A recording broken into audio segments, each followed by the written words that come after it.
إن الحمد لله نحمده ونستعينه ونستغفره ونعوذ بالله من شرور أنفسنا ومن سيئات أعمالنا. من يهده الله فلا مضل له ومن يضلل فلا هادي له، وأشهد أن لا إله إلا الله وحده لا شريك له، وأشهد أن محمدًا عبده ورسوله صلى الله عليه وعلى آله وصحبه أجمعين. أما بعد، دا الله رب العزت شکر پاوله و پاخره کی چی توفیق منگ لراکو دا بیانولو او دا اوریدو دا دین. داگین بعد ز شکریہ دا کوما دا دعوت سینٹر پا سلیل علاقه کی چی اگوی دا پروگرام کے خودو دا دی دا پارا چی دا پختانا او آغا خلق چی با پختو جب پویگی چی اگوی دا دین یو سو خبری واوری او ازده کی زد اگوی شکریہ دا کوما دا دغا سینٹر چی سمرا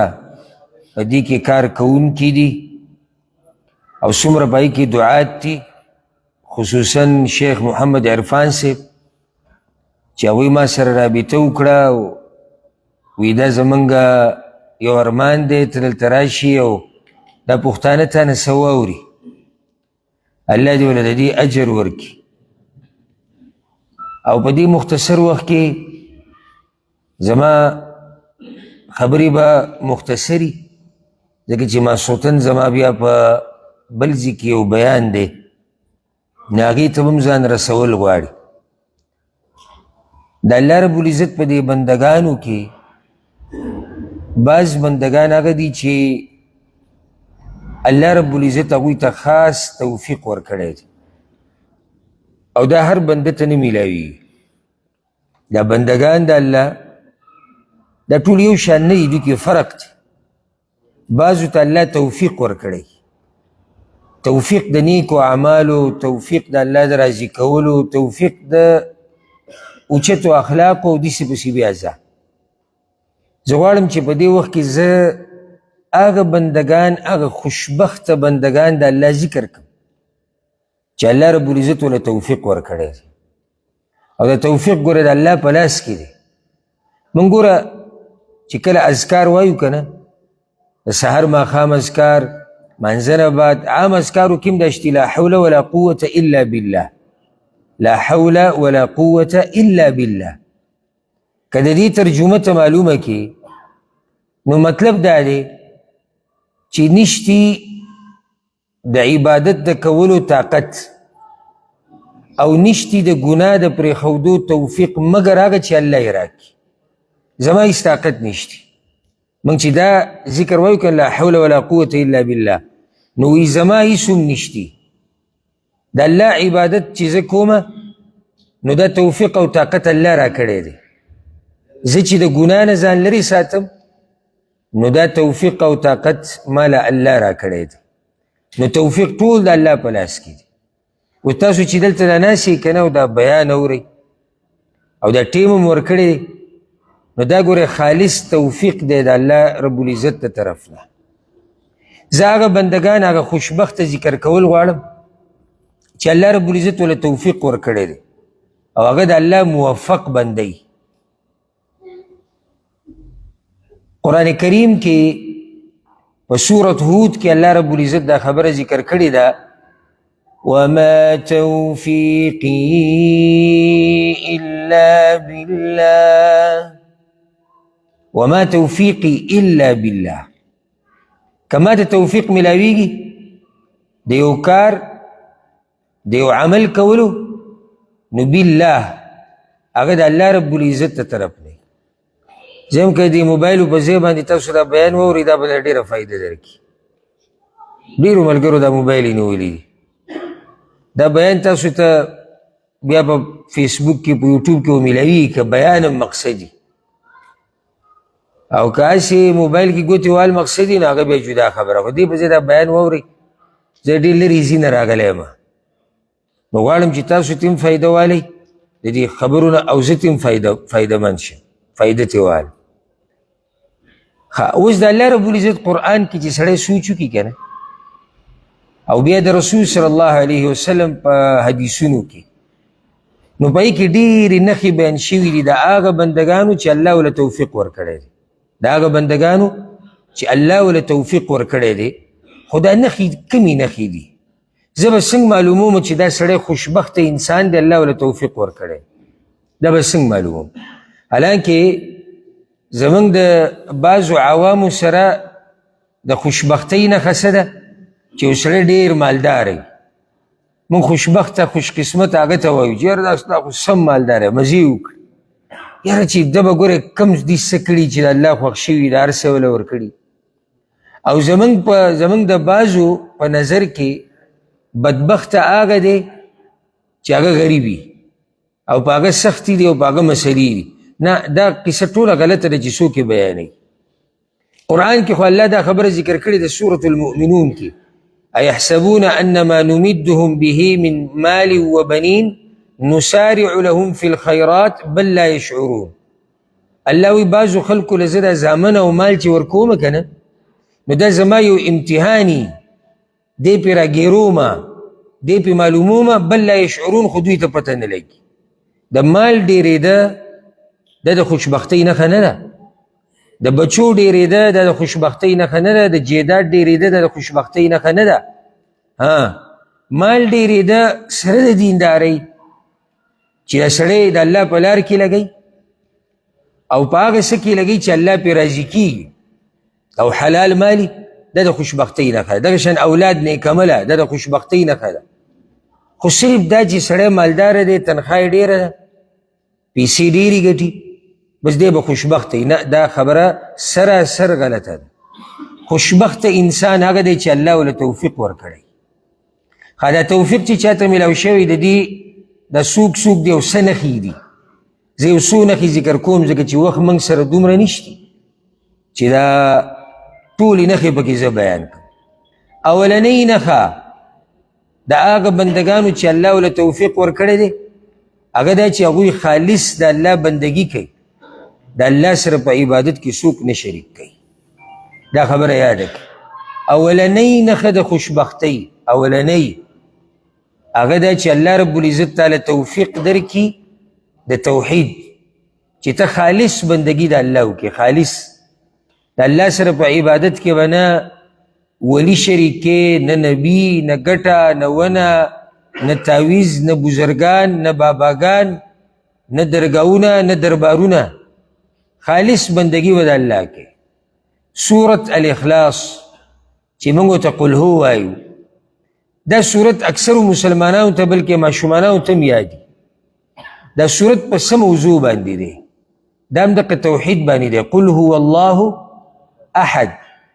ووایه ای پیغمبره چې الله یک یوازې دی د رسول صلی الله علیه وسلم خواته څه مشرکان راغلي او هغوی تپوس کړی و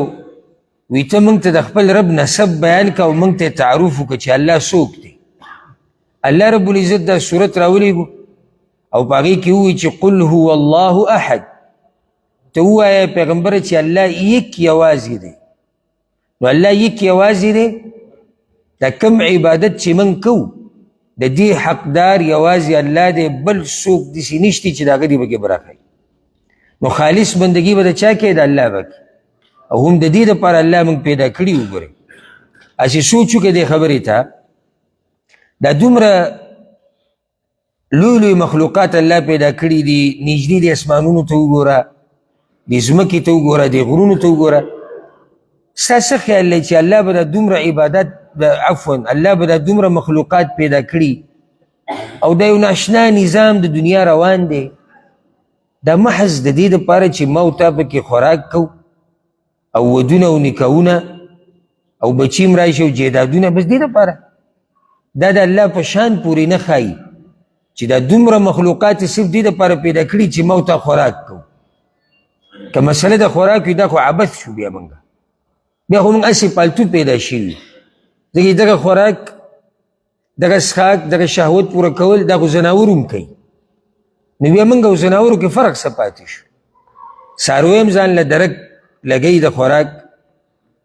زناور هم ځان له رزق پیدا کوي او زناور هم شهوت پوره کوي او الله وله بچي ورکوي.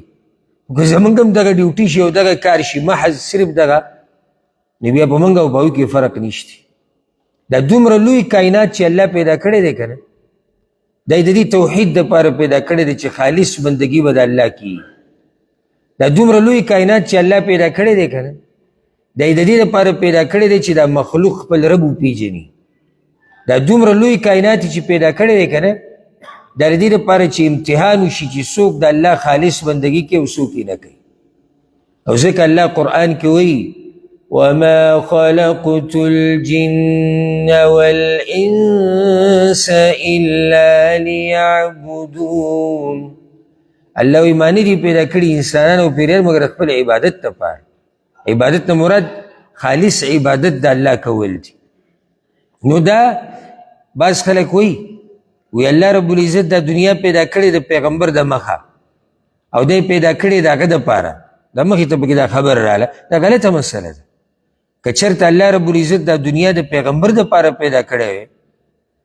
نو د پیغمبر صلی الله علیه وسلم نه خو مخکې ډېر خلک او قومونه تیر شوي دي، په هغو کې خو پیغمبر صلی الله علیه وسلم نه و، نو هغوی بیا څنګه په دنیا کې وو. دویمه ده د پیغمبر صلی الله علیه وسلم د تګ سره به دا دنیا هم ختمه شوې وي که الله د هغه د مخه دا دنیا پیدا کړی.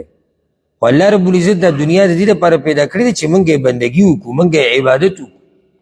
خوشبخت انسان هغه دی، خوشبخته چې الله رب العزت وله توفیق د توحید ورکړی او د شرک نه الله ساتلی. ګوره الله رب العزت هر ګناه بخي خو شرک نه بخي. کم سړی چې په شرک باندې مړ شو که نه، عقیدې د شرک او د الله سره مخلوق شریک کړی او مخلوق له برخه ورکړي د الله په بچایي کې او په دغه عبادت کې دا کم عبادت چې موږ د الله کوو که نه، نو دې سړي دپاره ته د بخښنې دعا غوښتی هم نه شي او که ډېرې ورله دعاګانې وغواړي الله یې نه بخي. الله هره کوتاهي تا ته معاف کوي. که ته الله ته واپس شي بیا خو درته هره کوتاهي معاف کوي. خو که توبه دې ونه ویسته او یو انسان په شرک کې مړ شو الله یې نه بخي. او د شرک نه علاوه چې کوم ګناهونه دي که څوک توبه هم ونه باسي او مړ شو نو کیدی شي الله یې وبخي. امید شتي چې کیدی شي الله یې وبخي. خو چې د شرک په عقیده څوک مړ شو که نه قطعا الله نه بخي. دا فیصله د الله ده. ان الله لا یغفر ان یشرک به ویغفر ما دون ذلك لمن یشاء. الله شرک چاته نه بخي. ګورې او د شرک نه علاوه چې کوم ګناهونه دي نو کیدی شي الله یې د هغه بنده دپاره وبخي کوم بنده دپاره چې غواړي. اولنۍ خبره که غواړئ چې تاسو هم په دې خوشبخته بندګانو د الله کې شمار شئ که نه، نو اولنۍ نښه د هغوی دا ده چې هغوی خالص بندګي د الله کوي. هغوی د الله په در باندې سجده لګوي. هغه نه د باباګانو درګاهونو له ځي او دربارونو له، نه د فلان او د علان در له ځي. د هغوی در معلوم دی، هغه د الله در له ځي. او دا خبره زه اکثر دې ملګرو ته کومه چې ګوره کله تا خالص د الله بندگی کوله که نه، نو الله به دې د مخلوق در ته محتاجه هم نه. بیا به ته صرف یو الله ته سجده لګې، بیا به ته خالص د یو الله بندگی کې، بیا به خالص د یو الله نه غواړې، یو الله ته به فریاد کې. خو چې کله عقیده دې د توحید نه وه نو کله د یو په در، کله د بل په در او دغه شان در په در. د پلانی بابا دربار له به جدا ځي، د پلانی هغه درګاه له به جدا ځي، هغه بل قبر له به جدا ورځي، هغه عرس او میلې له به جدا ځي، هغه ځي ته به جدا ځي او دلته به جدا ځي. دا ذلت ولې راغی؟ دا ذلت په دې راغی چې دې سړي د الله در پرېښودی دی. نو چې د الله در یې پرېښو رب العالمین دې داسې ذلیله کو چې دې در په در کو. د مسلمان در معلوم دی، د مسلمان د سجدې ځای معلوم دی، د مسلمان معبود معلوم دی چې هغه یو الله رب العزت. الله رب العزت دې موږ په توحید باندې مضبوط ساتي او الله دې موږ شرک او د شرک د عقیدې نه لرې ساتي. دویمه نښه چې الله رب العزت د هغه بندګانو چې الله وله توفیق ورکړی دی او دا په توجه سره واورئ چې الله رب العزت د چا سینه کولو کې دیندارۍ ته او دین ته دا ډېر خوشبخته انسان چې الله د چا سینه کولو کې دیندارۍ ته او دین ته د هر چا سینه ګوره دیندارۍ ته نه ده کولو ګوره ته چې دې منزله راشي که نه او داسې خوشحاله او دا مونځ داسې په خوشحالۍ سره په خشوع سره وکړي بیا ته د قرآن تلاوت کې کله ته یو عبادت کې کله ته بل عبادت کې نو د الله شکر ادا کوه چې الله ستا دا سینه پراخه کړې ده د اسلام ته او د دین ته د هر چا سینه ګورې دیندارۍ ته نه ده کولی الله په قرآن کې وایي افمن شرح الله صدره للإسلام فهو على نور من ربه چې الله د چا سینه کولاو کې اسلام ته که نه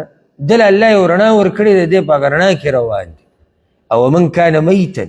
فأحييناه وجعلنا له نورا يمشي به في الناس كمن مثله في الظلمات الله وی یو سړی چې ما وله سینه پراخه کړې ده رڼا مې وله د دین ورکړې ده او دی په هغه رڼا کې ژوند تېروي آیا دی په شان د هغه چا دی چې په تیرو کې دی او په تیرو کې ژوند تېروي نه یو شان نه فرق دی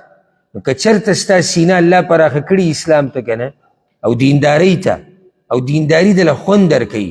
او دینداري دله مزه درکوي نو ته خوشحاله شه ته د الله په هغه بندګانو کې چې الله ورله توفیق ورکړی دی هر چا ته دا توفیق نه میلاوي عبادت نه خوند اخیسته د هر چا ته نه میلاویږي لکه زه به مثال ستاسو ورکم او خپل به ورکم موږ دلته ناست یو د جمعې ورځ ده کیدای شي څوک چکرې وهي څوک دنیا ګټي څوک به ګپ شپ لګوي څوک په موبایل یې ګوري څوک به څه کوي څه به کوي ما او تا د الله په کور کې ناست یو د الله خبره اورو د الله د رسول خبره اورو او د دې نه خوند اخلو فرق دا دی چې هغوی له دا خوند نه ورکوي او موږ له خوند راکوي ځکه چې الله موږ له توفیق راکړی د دې عبادت هم یو خوني ګورئ د عبادت خوني ګوره کوم سړی چې نفلي روجې نیسي د فرضي خبره په دې نه کوم فرضي روجې موږ ټول نیسو اکه یو سړی دیندارۍ کې کمزور هم دی خو فرضي روجې نیسي د نفلي روجې خبره کوم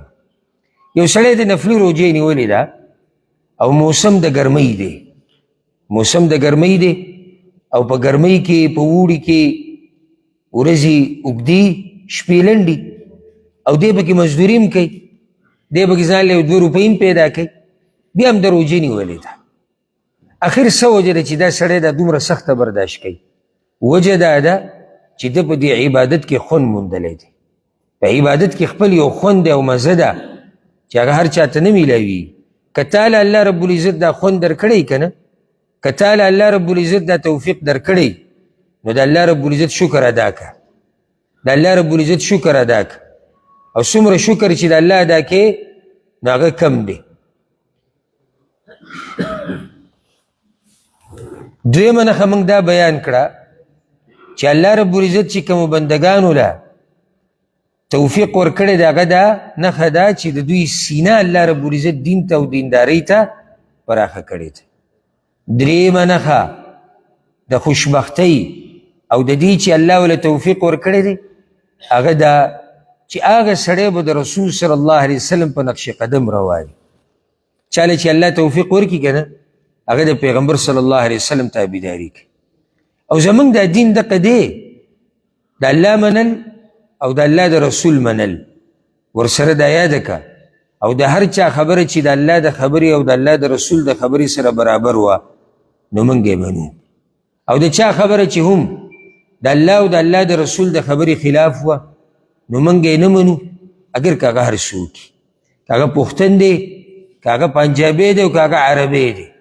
که هغه غریب دی او که مالدار دی که مولا دی او که جاهل دی چې خبرې د الله او د الله د رسول د خبرې خلافي نو موږ یې نه منو سره د ادب او د احترام که چېرته الله تعالی توفیق درکړی د پیغمبر صلی الله علیه وسلم د تابعداري کولو نو ته ډېر خوشبخته انسان د پیغمبر تابعداري د الف نه د یا پورې په هر څه کې صرف دا نه چې زه د پیغمبر تابعداري په هغه مسله کې کومه چې هغه مسله زموږ په معاشره کې رایج ده او چلیږي، رواجي دی، یو دته اسانه د عمل پې کوي او دا مو وي دا د پیغمبر طریقه ده. خو که چېرته ته دته یو طریقه بیان کړي چې دا د پیغمبر طریقه ده، خو د ده په کلي کې پې څوک عمل نه کوي، د ده په معاشره کې څوک نه مني یا پښتو کې څوک نه مني، نو بیا دی کله وایي مړه مشران یې نه مني، کله وایي پلار یې نه مني، کله وایي پښتانه، کله وایي زموږ کلي کې خلک دې ته بد ګوري. دا د سره دینداري نه شوه او دا څه ایمان شو. یعنې ما او تا به دینداري هله کوو چې کله دغه دینداري زما او ستا د خواهشاتو سره برابري، چې کله دغه دینداري زما او ستا کلیوال ورته صحیح وي هغه به صحیح، چې هغه دینداري زما او ستا د رسم و رواج خلاف نه وي جو موږ به منو، که خلاف راله نو موږ به رسم و رواج نه پرېږدو، دین به پرېږدو.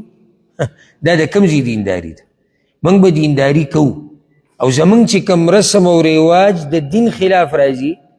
دین به نه پرېږدو، هغه رسم و رواج به پرېږدو. کومه خبره د چا، کومه رای د چا د قرآن او د حدیث او د دین خلاف راځي نو موږ به هغه رای پرېږدو، موږ به هغه خبره پرېږدو د هغه کس، خو موږ به پسې قرآن او حدیث او دین نه پرېږدو. نو درېیمه نښه دا شوه د رسول صلی الله علیه وسلم مضبوطه تابعداري. څلورمه نښه د خوشبخته انسان چې الله رب العزت وله توفیق ورکړی هغه ده چې دی 5 وخته مونځ د جمع سره کوي. دا خبره په توجه سره واورئ، نارینه باندې 5 وخته مونځ کول دا د جمع سره فرض دی، د جمع سره او په خپلو وختونو کې. که الله د دې توفیق درکړی که نه نو ته ډېر خوشبخته انسان یې. که ته 5 وخته مونځ په جومات کې کوې ته ډېر خوشبخته انسان یې. ته د الله په هغه بندګانو کې چې الله چاڼ کړي دي د دې لوی عبادت لپاره. یا ما تاسو ته نصیحت دی، مونځونه په ټیم کوئ او د جمع سره کوئ. 2 خبرې دي زموږ سره، یو مونځ په ټیم، دویم د جمع سره. او که د جمع سره دی کوو نو په ټیم به وي، که د جمع سره دی مونځ کوو نو بیا بېغمه شه دا او په ټیم. او که مونځ دی د جمع سره نه کوو، جومات کې دی نه کوو او ځان نه دی کوو، نو یو خو تا دا ګناه وکړه چې د جمع مونځ دی بې عذره پرېښودی دی، ورسره دا یاده که دا مونځ به ستا په ټیم نه وي، کله مخکې کله وروستو. نن سبا خو لا دا مسله پکې موږ نه وي ولیده چې د مانځه ټیم د ټیکهدار او د مزدورۍ او د کمپنۍ د ټیم سره بدلیږي را بدلیږي. دا لا موږ نوې مسله ولیده. سهار مونځ ناوخته به کې چې کله د ډیوټۍ ټیم ناوخته بس پکې دا تپوس وکړي، دا تپوس هم ګوره مانه شوی چې یعنې سهار دا مونځ کې لا اذان نه سړی 15 منټه مخکې کوي ځکه چې بیا کار له رواني، نو چې دا به کېږي او که نه. د اذان نه 15 منټه مخکې اذان نه لا وخت داخل شوی نه دی، د سحر د مانځه وخت لا داخل شوی نه دی، دی وایي زه یې کومه. ستا څه خیال دی چې دا سړی ډېر دینداره دی، د مانځه ته په شوق کې دی؟ نه نه، ځان ترې خلاصوي ځکه چې هلته د دنیا ټیم دی. ان الصلاة كانت على المؤمنین کتابا موقوتا. الله وایي دا فرض مونځ دا الله په مؤمنانو باندې په خپل خپل وخت کې فرض کړی دی. ښه دا زما او ستا د مرضۍ خبره نه ده چې نن به زه د سهار مونځ ناوخته کوم 2 بجې 8 بجې ځکه چې زه ډیوټۍ له ناوخته ځم. نن به زه په ټیم باندې کوم د سهار مونځ ځکه چې دا زما د ډیوټۍ سره برابر دی. زه به نن د ماښام دا مونځ به کور کې وکړم ځکه چې په سر مې بوج دی، او نن به میلمانه راغلي دي چې د ماسخوتن دا مونځ به زه په کور کې وکړم، جومات کې نشم کولی. داسې زما او ستا د نیکه دین نه دی. ګورې ښه خبره یاده که دا دین د الله دی چې څنګه یې موږ ته ښوولی دی هغه شان به پرې عمل کوو. دا زموږ د خواهشاتو سره تاویږي را تاویږي نه. ما او تا به دا یاده که دا خبره، ما او تا به خپل خواهشات د دین سره تاوو را تاوو، خپل خواهشات د دین سره تاوو را تاوو، خو دین به خواهشاتو ته نه تاوو را تاوو. حدیث کې راځي رسول صلی الله علیه وسلم وی په تاسو کې د هغه وخته پورې یو سړی مؤمن نشي جوړېدی چې څو پورې خپل خواهشات د هغه دین تابع کړي نه کم دین چې ما راوړی دی. ما او تا به خپل نفس خپل خواهشات د دین تابع کو، دین به د ځان نه تابع کو. اوس د مازدیګر د مانځه یو خاص ټیم دی او زما زړه دا وایي چې که د مازدیګر دا مونځ 5 بجې وکړمه، دوی وایي زه 5 بجې به وکړو. دلته اوس د خواهش یې څه دی چې 5 بجې شي، نو دین یې راواغستو د خواهش تابع کو. نه، په کار دا وه چې د دې خپل خواهش ته ویلی وی، د دې خپل نفس ته ویلی وی چې دا خو د الله دین دی، په دې کې خو ګپ نه لګي. داسې زما مرضي خو نه دی چې 5 بجو ته یې کو، 3 ته یې کو، 4 ته یې که. نه، مونځ به زه په خپل ټیم کوم، د جمع سره به یې کوم. نو دې ځي کې اوس دا سړی راولګېدو خپل خواهشات یې د الله رب العزت د دین تابع کړو. 5 وخته مونځ. مونځ هغه اوچت عبادت دی چې رسول الله صلی الله علیه وسلم حدیث کې وایي چې د چا نه دا ضایع شو په آخرت کې د هغه نه را روان هر څه ضایع شي. او که په دې کې دی کامیاب شو په دې عبادت کې د قیامت په ورځ، نو دی پر روانو مرحلو کې هم کامیاب دی. مونځ هغه عبادت دی چې تا الله ته نږدې کوي، هغه عبادت دی چې د دې د برکت الله رب العزت ستا مسلې حل کوي. قرآن کې الله وی واستعینوا بالصبر والصلاة، مرسته غواړئ د الله نه په صبر کولو سره او په مونځ کولو سره. رسول صلی الله علیه وسلم ته چې به کله څه مسله راله که نه، رسول صلی الله علیه وسلم ته چې به کله څه مسله راله، څه مصیبت به راغی، زړه به یې خفه و، غم به پرې راغی، نو بلال رضی الله عنه ته به وی بلاله اقامتک چې دا مونځ وکړو چې لږ دمه شو، ارحنا بها یا بلال، مونځ چې دې وکړو دمه به شي،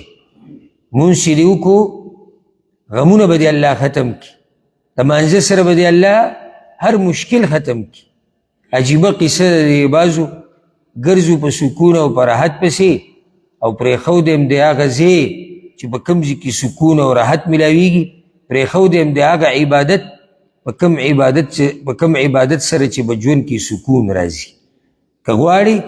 چې الله تعالی کامیابي د دنیا او د آخرت درکړي، نو د مانځه اهتمام به کې، فرض مونځ 5 وخته د جمع سره، الا و شرعي عذرونه د دې دي او دې له مستقل درسونه په کار دي. زما تفصیلي درسونه په ریاض کې دي، هغه واورئ او په هغې کې ما دا مسله ذکر کړې ده چې کله انسان د جمع سره مونځ پرېښودی شي، خپل عذرونه یې شریعت قبول کړي، که هغه عذر تا ته وي نو بیا خیر دی، ته کور کې مونځ کولی شي. خو که معذوره نه او عذر درته نه وي که نه، نو مانځله به راځې جمع ته، جومات کې به مونځ کې. ورسره دا خبره یاده که نفلي مونځ چې څومره ډېر کې دومره ته الله ته نږدې کېږي. او رسول صلی الله علیه وسلم یو صحابي ته ویلي وی زما نه څه وغواړه که ته غواړې. هغه وی یا رسول الله زه غواړم چې جنت کې ستا ګاونډي شمه. نو رسول صلی الله علیه وسلم ورته وی نو بیا مونځ ډېر کوه. د مونځ نه مراد دلته نفلي مونځ دی، ځکه چې فرضي خو به هغه کوي، نفلي مونځونه ډېر کوه. رسول صلی الله علیه وسلم ورته وی ته به ما سره په جنت کې ګاونډي شي. که غواړئ چې الله ته نږدې شئ او د پیغمبر صلی الله علیه وسلم سره په جنت کې ګاونډیان شئ، نو نفلي مونځونه ډېر کوئ. نفلي مونځونو کې څه راځي؟ یو د سنت چې کوم چې موږ د دې فرضو سره کوو، دا ښه په توجه سره یې کوئ، ښه په اطمینان سره یې کوئ. د شپې تهجد ډېر لوی برکت پکې الله اچولی. زما خواله ډېر خلک راځي هغوی ته مسلې، او زموږ دا خلک خو د بعضو مولیانو حضراتو د دې بې دلیله وظیفو سره عادت کړي دي، دا وظیفه دومره وایه او دا دومره، پای کې اکثر بې دلیله وي، بعض دلیل والا شتي. نو ما ته وایي وظیفه، زه ورته یم لویه وظیفه دا ده چې د سحر د مانځه نه، د سحر مانځه نه چې راپاسې که نه، ته خاص یم سحر مانځه نه راپاسې، د سحر د مانځه نه 1 غنټه مخکې راپاسه. دې ټیم کې 2 رکعته مونځ کوه، یو 4 رکعته مونځ کوه، دا به دې تهجد شي. او په دقه مانځه کې الله ته سوال وکړه، کومه مسله چې ده الله ته بیان کړه، الله به یې حل کړي. حدیث کې راځي رسول صلی الله علیه وسلم وی د شپې په دې اخرنۍ برخه کې الله رب العزت د دنیا اسمان ته راکوزیږي څنګه چې د هغه د شان سره ښایي او دا آواز کوي وی چاته څه مسله شتي چې زه وله حل کم، څوک څه غواړي چې زه وله ورکم، څوک توبه ویسته غواړي چې توبه وله قبوله کم، څوک بیمار دی چې زه روغ کم، څوک غریب دی چې مالدار یې کم، په چا قرضه دی چې ورله ختمې کم، چاته مشکل دی چې ورته آسان کم. دا ټولې خبرې او دا آوازونه د الله رب العزت د طرف نه کېږي. دغه ټیم کې یو سړی الله ته څه نه وایي، الله ته خپل غم او خپل درد او خپل تکلیف نه اورئ، نه د الله نه سوال کوي. بیا چې کله راپاسي وروسته ناوخته نو بیا یو پسې ګرځي او بل پسې ګرځي او یاره وایي زما دا مشکل دی نه حل کېږي. نو تا هغه رب ته ولې د خپل مشکل نه بیانې؟ ته لږ د سهار د مانځه نه مخکې راپاسه یو 2 رکعته تهجد وکړه او الله ته فریاد وکړه، ګوره چې الله دله دا مسله حل کوي که نه حل کوي. نو د فرض مونځ سره سره د نفلي مونځونو اهتمام هم کوئ او په نفلي مونځونو کې خاص کر د تهجد د مانځه اهتمام کوئ، د تهجد د مانځه اهتمام ډېر زیات کوئ. نو دا شوي 4 نښې د هغه بندګانو چې الله وله توفیق ورکړی دی. 5مه نښه د دې چې الله تعالی توفیق درکړی دی او که نه په دې سره معلومولی شي کم چې خوشبخته بندگان دي الله وله توفیق د توبې ورکړی دی، ګناه د هر چا نه کېږي. داسې څوک نشته د انبیاو نه علاوه د پیغمبرانو نه علاوه چې هغه دي د ګناهونو نه پاک. ګناه د نیکانو خلکو نه هم کېږي او د بېدینه خلکو نه هم کېږي، خو فرق دا دی په دوی کې چې د نیکانو خلکو نه ګناه کله ناکله کېږي. دویمه دا چې کله د هغوی نه ګناه وشي نو په ګناه پسې توبه وباسي، داسې نه چې بیا په دې ګناه باندې ولاړ او بس دغه ژوند داسې روان. نه، څنګه چې د هغوی نه ګناه وشي نو ډایرکټ پسې بیا څه کوي؟ توبه وباسي. الله رب العزت قرآن کې دا خبره ذکر کړې ده، د مؤمنانو شان ذکر کړی دی، والذین اذا فعلوا فاحشه او ظلموا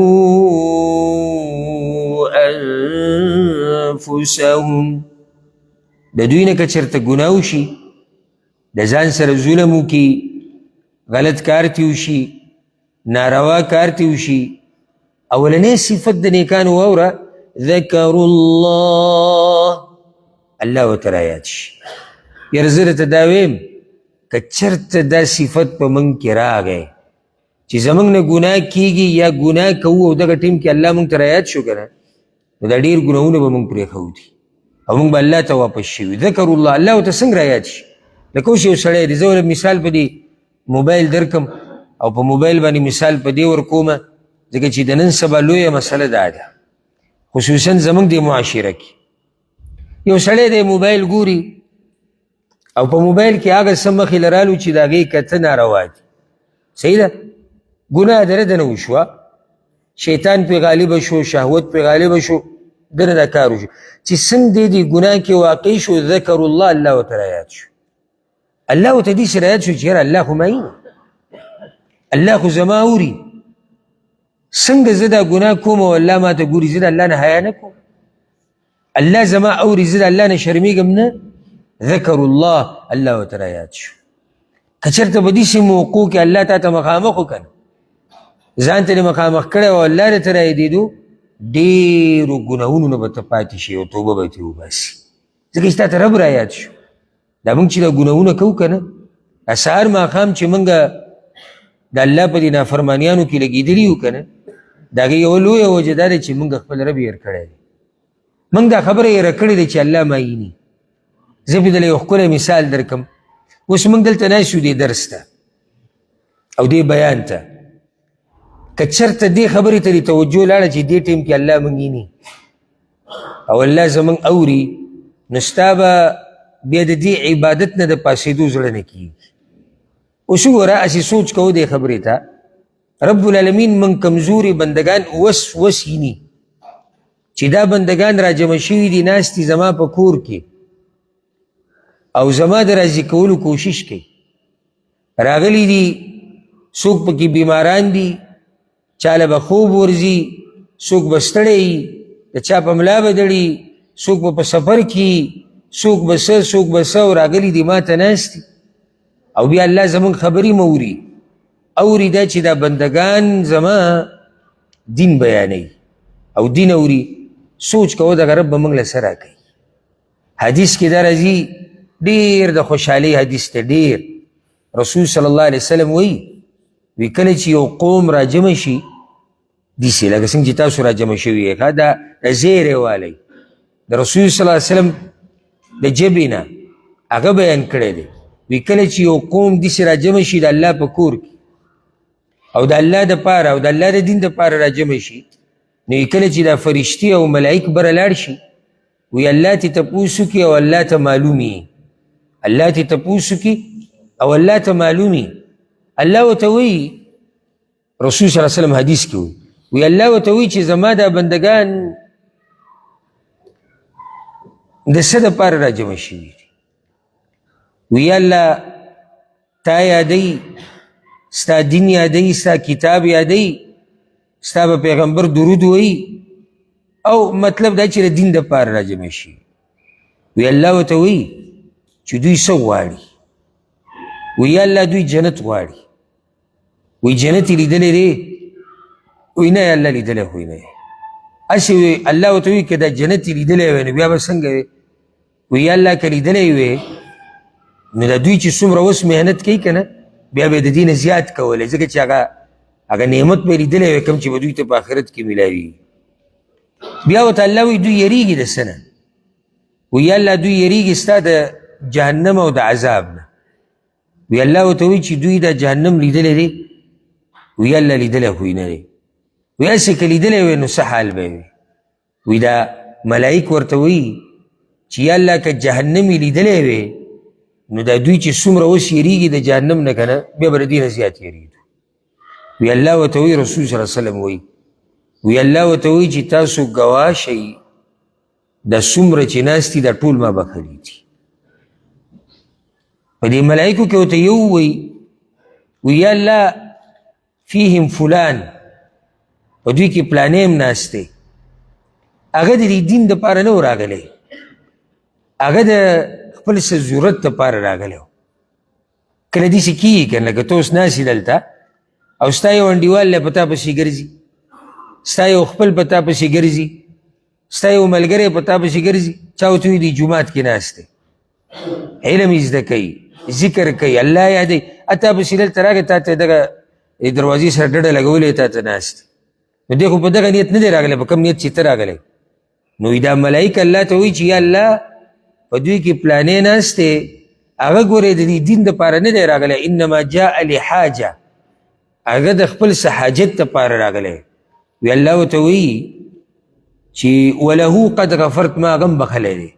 ځکه چې دا داسې قوم دی د دوی سره چې څوک کیني هغه هم زه بخم. څومره خوشبختي ده زما وستا. او یو حدیث کې راځي چې کله یو قوم را جمع شي د الله د دین د زده کولو دپاره، وی کله چې دوی پاسي نو د الله د طرف نه دوی ته اعلان وشي، قوموا مغفورا لکم، پاسئ په داسې حال کې چې الله تاسو بخلي یی، او صرف بخلي نه، ستاسو بدیانې الله په نیکیانو سره بدلې کړي دي. دا اعلان ورته کېږي. هسې د دې مجلس په اختتام کې که چېرته دغه یو اعلان زما او ستا نصیب شي، نور ما ورته د الله نه څه غواړو؟ که ما ورته ته داسې وویلی شي چې پاسه په داسې حال کې چې الله ته بخلی، پاسه په داسې حال کې چې الله تا نه راضي دی، پاسه په داسې حال کې چې ستا بدیانې بدلې شوي دي په نیکیانو، موږ نور د الله نه څه غواړو؟ نو ځکه د خوشبختۍ یوه نښه دا ده چې انسان ته الله را یادېږي. خبره ما دا کول په کوم وخت کې چې کله دی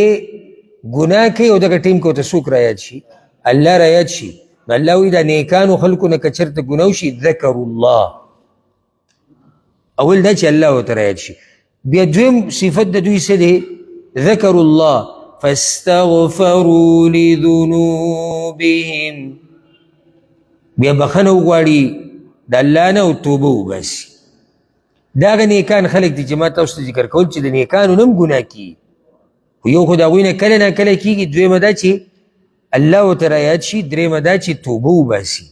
په ګناه پسې ګناه نه کوي په ګناهونو پسې ګناهونه نه وي توبه وباسي هغوی نو د خوشبختۍ نښه دا دی چې انسان توبه وباسي د ګناهونو زما تاسو ټولو ته دا نصیحت دی د زړه د کومې نه او دا مې درته دعوت دی چې خالص توبه وباسئ یا ایها الذین آمنو الله رب العزت په قرآن کې دا خبره ذکر کړې ده توبو الی الله توبة نصوحه توبه وباسئ خو خالص توبه صحیح توبې خو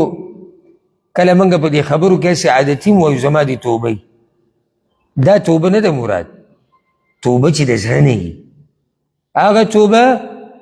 چې هغې کتاب په ښه اراده کړي عزم دی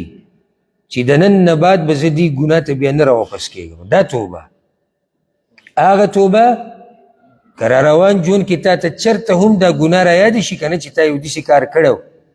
او ستا دا زړه ورسره بد شي او ته خفه شي او ته په غم کې شي چې یاره دا کار ما څه کار کړی دی دغه توبه د الله په کار دی هغه توبه چې هغه خالص د الله دپاره توبه وباسئ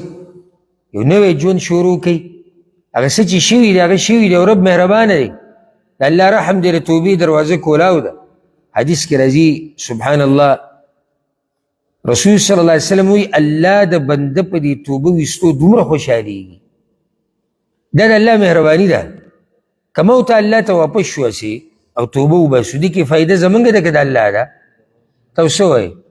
فایده زموږ ده که د الله ده زموږ فایده ده خوشحالیږي پې څوک خوشحالیږي پې الله دا د الله مهرباني ده دا د الله رحم دی دا د الله کرم دی چې توبه مو ته وباسو فایدې مو ته د دنیا او آخرت کې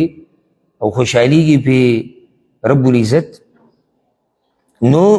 رسول صلی الله علیه وسلم وی الله د بنده په توبه ویستو باندې دومره خوشحالیږي وی د هغه انسان نه بې زیات خوشحالیږي چې یو انسان په شړه ځمکه روان دی په صحرا کې روان دی په دشته کې روان دی او د ده سره اوښ دی په دې اوښ باندې د ده د سفر توښه پرته ده سامان د ده خوراک او څښاک د ده دا په دې اوښ له پاسې ده ده وی راشه د دې ونې په دې سوري کې به لږه دمه وکړم دا حدیث کې دی دې سړي وایي چې زه به د ونې په دې سوري کې دمه وکړم نو دمه یې چې کله کوله او د ده سترګې ولګېدې وده شو چې راپاسېد هغه اوښ ورک شوی دی اوښ ورک شوی دی او ته سوچ کوه چې په صحرا کې تا نه اوښ ورک شي یا ګاډی د نه ورک شي ستا سورلۍ ورکه شي او په هغې باندې ستا خوراک څښاک دی او نور څه نشته څومره لوی غم دی نو دی لږه خوا دې خوا کوشش وکړو خو چې ناامیده شو نو د دې ونې په دې ویښ کې کېناستو د ونې دې تنې ته یې ډډه ولګوله او د مرګ انتظار یې کوو نور خو څه نشته خو بس مرګ دی را به شي ځکه چې زه به وږی شم زه به تږی شم او دلته به ناست یم راته لار معلومه ده نه نور څه شتي خو به مرګ دی دې کې بیا د ده سترګې ولګېدې اوده شو چې اوده شو چې راپاسېد ویې کتو هغه اوښ ولاړ دی هغه سورلۍ ولاړه ده اوښ د ده نه ورک شوی یا خو دی اوده شوی یا د ده نه هسې ورک شوی خو چې دی کله اوده شو د ونې په دې ویښ کې انتظار کو مرګ ته ناسو خوب وله ورغی اوده شو چې راپاسې چې ګورې اوښ ولاړ دی سره د هغه سامان سره د هغه خوراک او څښاک نو دومره خوشحاله شو هسې تاسو ګورئ اندازه ولګوئ دی به څومره خوشحاله شو ژوند ورته میلاو شو وی دومره خوشحاله شو چې د خوشحالۍ نه ووی اللهم انت عبدي وانا ربک یا الله ته زما بندې او زه ستا رب یم رسول الله صلی الله اخطأ من شدة الفرح د ډېرې خوشحالۍ نه خوله خطا شوه کله انسان په خوشحالۍ کې دومره خوشحالی چې هغه الفاظ دي ګډوډ شي د قصدن دا نه دي ویلي د خوشحالۍ نه خوله خطا شوه ژبه یې وښویده دا سړی چې څومره خوشحاله شوی دی د دې اوښ په میلاوېدو باندې د دې نه زیات الله خوشحالیږي زما او ستا په توبه ویستو باندې توبه وباسئ الله ته واپس شئ که الله ته واپس شوې توبه دې وویسته که نه نو دا به ستا د خوشبختۍ نښې د خوشبختۍ نور هم ډېرې نښې دي زه به ته وخت لږ پاتې دی یو نښه دوه ذکر کړم یو بله نښه د خوشبختۍ دا ده چې الله یو بنده له توفیق ورکړي او دی د سود نه او د حرامو نه ځان لرې وساتي دا زه خاص ذکر کوم ولې ځکه چې دې ملک کې چې زموږ څومره هم خلک دي نو هغوی راغلي د رزق د ګټلو دپاره دي دا واضح خبره ده د نیستۍ د لاسه خلک بهر ته وځي نور د خوشحالۍ د لاسه څوک بهر ته نه وځي د هر سړي د ارماني چې زه د خپل مور پلار سره وی د بچو سره وی د خپلې کورمې سره مې ژوند تېرولی ما یې خدمت کولی زما یې خدمت کولی غم ښادۍ کې وی دا خو د هر چا ارمان دی خو چې دی د هر څه پرېږدي او بهر ته وځي خو څه مسله ده که نه څه ضرورت دی ها ما ته به ووایي یو کس به ما ته وایي چې نه خلک د مستۍ د لاسه هم بهر ته وځي صرف د نیستۍ د لاسه نه هغه مستۍ د لاسه چې وځي نو هغه د همیشه دپاره نه وځي هغه مستۍ د لاسه چې ځي نو هغه په کلونو بهر نه پروت هغه چکر له ځي هغه علاقې کتو له ځي هغه نیندارې له ځي د هغه طریقه بلی دلته چې زموږ څومره خلک کوم راغلي دي یا نورو ملکونو ته تللي دي د خلیج یا د یوروپ نو هغوی تللي دي د رزق په لټون کې وتي دي دا حقیقت دی نو زه تاسو ته دا نصیحت کومه به حیثیت د ورور د یو دوست چې دومره دې ځان ستړی کړی دی او دومره راوتی نو چېرته حرام ونه ګټې ګورې هسې یو سړی ځان ستړی کی او اخرنۍ نتیجې دا راوځي چې دنیا هم تباه او آخرت هم تباه د ده په شان بدبخته تاسو بل څوک لیدلی دومره دې ځان ستړی کړی دی دومره منډه او کوشش کې نو بیا خپلو بچو دپاره د ځان دپاره حلال به ګټې اگر کله چې دا خبره بعض عوام کې خو دا ګوره د بېدینۍ خبره ده ښه وی په حلالو پسې به حلال شي په حلالو پسې به حلال شي دا خبره غلطه ده کله چې تا حلال ګټل که نه او لږ دې ګټل ډېر دې په لاس نه راتلو رب العزت به درته په دې لږو کې برکت واچوي چېرته حرام ونه ګټې ګورې او بیا دا حرام د دې قصه ډېره اوږده ده هغه اوږده داسې ده چې دا حرام چې تا کوم وګټل دا یوازې په تا نه ده ولاړه خبره دا ته په بچو باندې خورې دا حرام چې کوم ته وګټل دا به ته په بچو باندې خورې دا حرام به ته په مور پلار خورې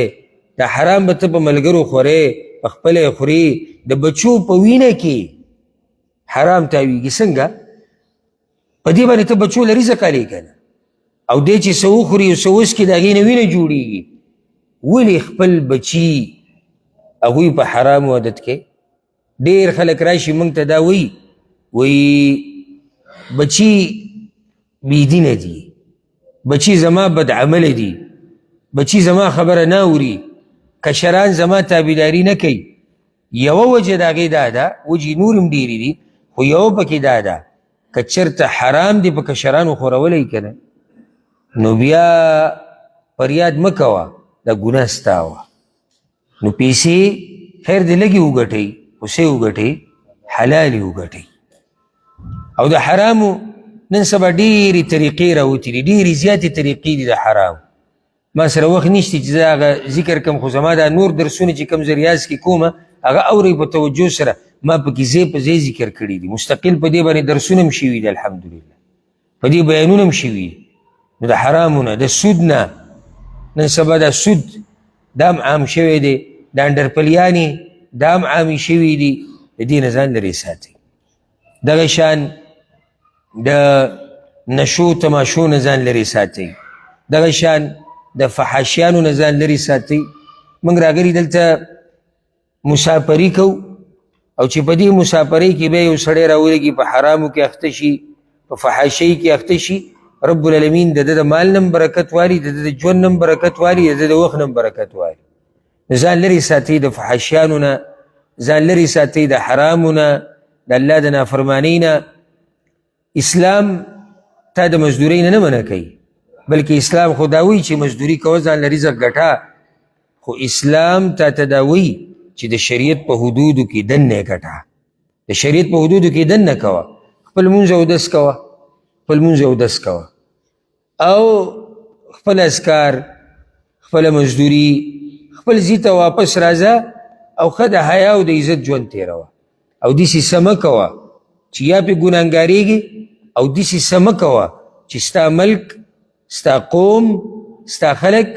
ستا د لاسه وشرمېږي، داسې څه مه کوه. دلته ګوره د مسافرۍ کې یو مسله یي، هر سړی ترجماني کوي د خپل قوم، د خپل قوم ترجماني کوي د خپل ملک. نو اوس کله داسې وشي د یو سړي د لاسه بیا خلک ټول ملک، ټول قوم، ټول نسب ته، ټول خاندان ته ګوته نیسي. نو داسې څه مه کوئ چې د هغې د لاسه موږ بدنامېږو، د هغې د لاسه خلک دا وایي چې مړه دا جاهلان دي، دوی نه پوهېږي. نه، هغه څه کوئ چې موږ د هغې د لاسه په دنیا کې هم عزتمند شو او موږ په آخرت کې هم عزتمند شو. دا ما یو څو نښې ذکر کړي د دې چې الله چاله توفیق ورکړي، نو د هغې نښې دي. ما صرف دا 5-6 ذکر کړي، یعنې داسې که د قرآن او د حدیث نه راوباسې که نه، نو ډېرې زیاتې دي، بې شماره دي. دا مختصر یو څو او اهمې تاسو ته ما بیان کړي. الله رب العزت تی بیا موږ له توفیق راکړي د داسې راجمع کېدو. الله رب العزت تی د دعوت سینټر چې کوم دی، الله دې هغوی له اجر ورکړي. د سلیل چې کوم دعوت سینټر دی، الله دې له اجر ورکړي. او الله رب العزت تی د دې ملک د الله حفاظت وکړي، او د دوی د الله حفاظت وکړي چې الحمدلله موږ پکې د الله دین بیانو، موږ له موقع راکوي، خوشحالېږي په دې باندې چې دا خلک راجمع شي او د الله دین واوري. خپله خرچه پې کوي، تا نه پې څه غواړي هم نه، تا نه پې هېڅ هم نه غواړي، خپله خرچه کوي. که خیال هم کړی موږ چې ملک کې دیني پروګرامونه کوو، نو بعض راپاسې اواز وکړي وایي د دې دپاره به چانده کوو، ځکه چې یوازې خو نه کېږي. دلته تا نه چا چانده نه ده غوښتلې، چا راته نه دي ویلي چې یاره د دې پروګرام دپاره به دا ورکوي، د هر څه د باندې په خپله لګوي. خو تا ته دا وایي راشه د الله دین یو دوه خبرې واوره، نو دا د دوی احسان دی زموږ سره. نو الله دې د دې ملک حفاظت وکړي، او الله دې زموږ د ملک هم حفاظت وکړي. الله دې هلته هم امن او امان راولي. څومره ملګري چې دلته راغلي دي او څومره چې دا بیان اوري او ویني، الله دې په ټولو باندې خپل خاص رحم وکړي. الله دې په موږ ټولو باندې خپل خاص رحم وکړي. الله دې زموږ مشکلات حل کړي. الله رب العزت تی په چا چې قرضې دي، الله دې دا قرضې ختمې کړي. په چا چې قرضې دي، الله دې دا قرضې ختمې کړي. څوک چې بیمار دی، الله دې ولې روغ صحت ورکړي. بیمارانو له دې الله روغ صحت ورکړي. او الله رب العزت تی دا مسافر په ډکو منګولو په خوشحالو سره خپلو کورونو ته واپس بوځي. او الله رب العزت تی زموږ نه راضي شي، او زموږ دا دلته راجمع کېده دي د الله د جنت ته د تلو ذریعه وګرځي. او الله رب العزت تی موږ له توفیق راکړي چې توبه وباسو، او الله رب العزت تی موږ له توفیق راکړي چې هغه راضي کړو. هذا والله اعلم، وصلى الله وسلم على نبينا محمد.